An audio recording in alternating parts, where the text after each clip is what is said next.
আসসালামু আলাইকুম। Hello viewers, কেমন আছেন সবাই? ভিডিওতে দেখতে পাচ্ছেন রয়্যাল এনফিল্ড হান্টার 350। এই গাড়িটি বাংলাদেশে লঞ্চ হওয়ার পর থেকে এখনও ট্রেন্ড ধরে রেখেছে এবং বাজারে এই গাড়ির চাহিদা রয়েছে প্রচুর। এখান থেকে ফ্রন্ট হুইল হাবস এবং ফর্ক, শক অ্যাবজর্বার, মাডগার্ড এবং হেডলাইট এর যে ফাংশনগুলো রয়েছে সেগুলো আপনাদের ভালোভাবে কাছ থেকে দেখাবো। এবং হেডলাইটের দুই পাশে দুইটা ইন্ডিকেটর লাইট রয়েছে। এখন আপনাদের এই গাড়িটি একটু দূর থেকে ফুল গাড়ির ভিউটি দেখাবো। দেখুন এখান থেকে গাড়িটির লুক কেমন লাগে আপনার কাছে। ফ্রন্ট হুইল এবং brake system, dual piston wheel cylinder caliper এবং এবিএস ব্রেক এবং 300 mm brake disk.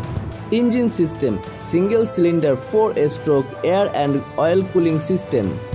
Displacement 349 cc, bore 72 mm এবং স্ট্রোক 85.8 mm। Compression ratio 9.5:1। ম্যাক্সিমাম পাওয়ার 20.2 bhp এবং আরপিএম 6100। এখানে দেখতে পাচ্ছেন ব্রেক অয়েল রিজার্ভার এবং রিয়ার হুইলে রয়েছে এবিএস ব্রেক এবং 1 পিস্টন বিশিষ্ট ক্যালিপার হুইল সিলিন্ডার।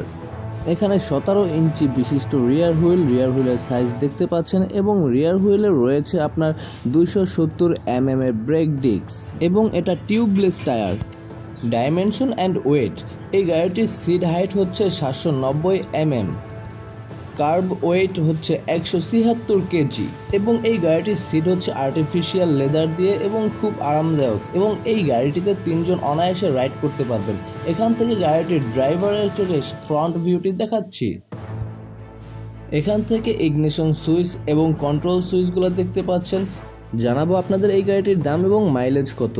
তো এখান থেকে আপনাদের প্রথমে ড্যাশবোর্ড প্যানেলটি দেখিয়ে নিচ্ছি। এখানে ড্যাশবোর্ড প্যানেল দেখতে পাচ্ছেন। এই গাড়ির ড্যাশবোর্ড প্যানেলটা একটু ছোট লেগেছে এবং ফুয়েল লেভেল যে মিটারটা রয়েছে সেটা আপনাকে দেখতে একটু কষ্ট হতে পারে।